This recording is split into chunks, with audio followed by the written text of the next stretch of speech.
Yeah. I remember this very clearly. I was in the middle of a homicide trial, and in the course of this trial I caught a cold from my middle daughter, and the cold did not get better. I could not recover. It started to get significantly worse with my symptoms. The trial ultimately finished, and I went to the doctors, and the doctors said, well, you have a very stressful job, and you probably just need to take it easy for a little bit and take some time off and you'll feel better. So I remember the trial was in September. We finished at the end of November. And so I went to the doctors right afterwards, knowing that not only did my symptoms start to get worse, coughing, fatigue, I started to get these headaches all the time. And I started to really I was having a hard time getting up the stairs of my house. So I took the doctor's advice, I took it easy. And so this was right before Thanksgiving. So during Thanksgiving, I remember we took a family trip to the Grand Canyon.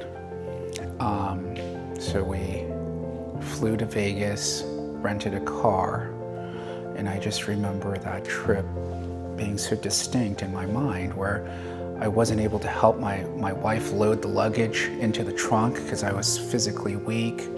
We would go eat and I would have no appetite. I was so tired, I couldn't drive from Vegas to the Grand Canyon.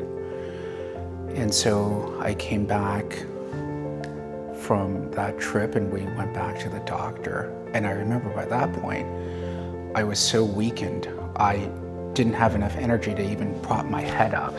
So my head was hunched over, and it was a struggle to get words out of my mouth.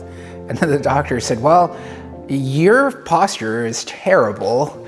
You need to go get some physical therapy. Let's set up a physical therapy appointment because your posture is terrible.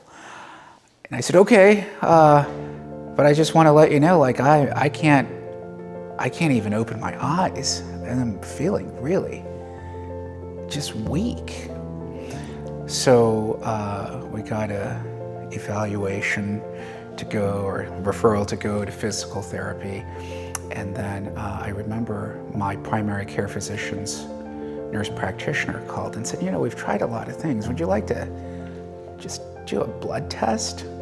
And I said, sure, because I've relaxed, my posture's gotten worse, I'm weak, and I'm still really sick, and my stomach is not settling with me, my head still hurts every day, and I remember just taking Tylenol to quell the pain constantly.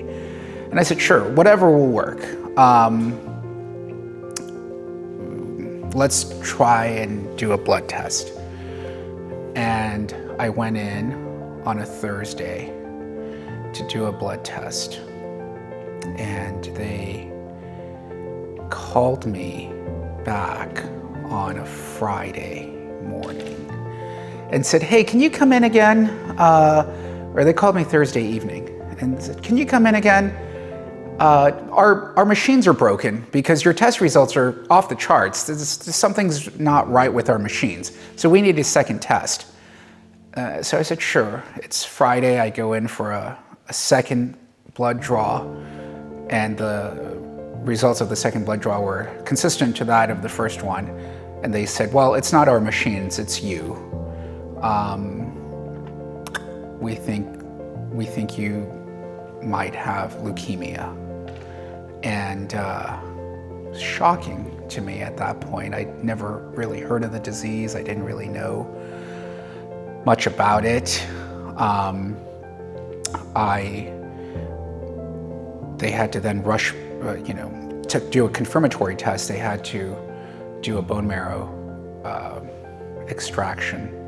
So they set up a bone marrow biopsy for me, and I remember this was Friday afternoon. So the very next day, Saturday morning, it was like 6 a.m.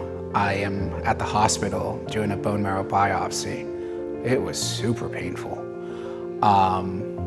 And they came back, and of course they confirmed the results, and they told me, your levels are extremely high. You need to go to the hospital immediately. And I said, go to the hospital immediately? I've been dealing with this since September. Like I have to, take care of my family and say goodbye to my kids. I don't think we can really do that that promptly.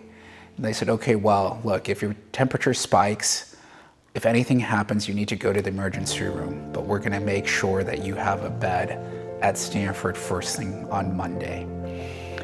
And I just remember that particular weekend was so difficult because I said, I was like, I need to, just to pack things up and say goodbye and do the things.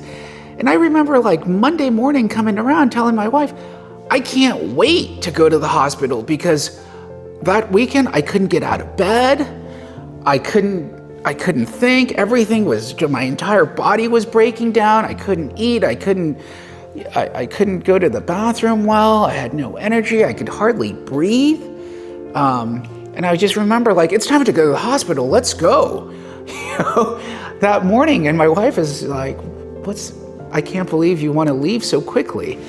And I just knew that I couldn't continue to go down that way. And when I got checked in, they looked at my numbers and the nurse said, well, I'm glad you're here. I don't remember if it was a doctor or a nurse, but some medical practitioner said if you waited maybe 72 hours more, you would have expired. And so I just knew something was not right.